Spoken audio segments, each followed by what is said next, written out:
স্ট্যান্ডে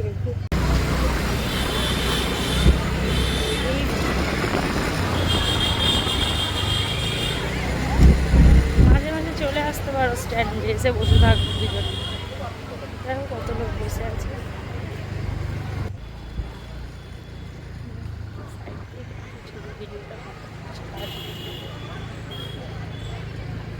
এই যেখানে আমরা খেয়েছিলাম কত কত ফুচকাওয়ালা বসেছে, ফুচকা খাওয়া যাবে না?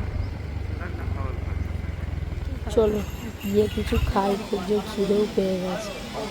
তো চলে এলাম খাবারের দোকানে, দেখি কি নেওয়া যায়।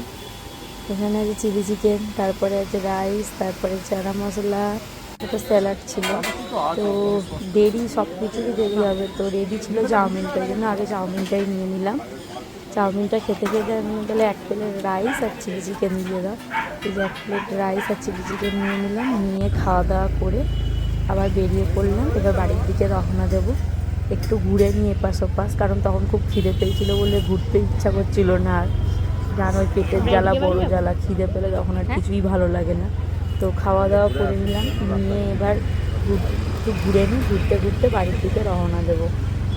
জায়গাটা খুব দারুণ ছিল। আমি গুনে গুনে স্ট্যান্ডে হয়তো 2 থেকে 3 বার গেছি, কিন্তু কোনোবারে গিয়েই তেমনভাবে এরমভাবে ঘুরিনি।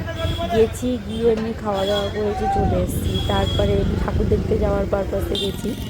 তো রাত হয়ে গেছিলো, তখন আর ইচ্ছা করছিল না ঘুরতে, কিন্তু দিনের বেলাটা খুব দেখতে ভালো লাগছে, এত সুন্দর জায়গাটা।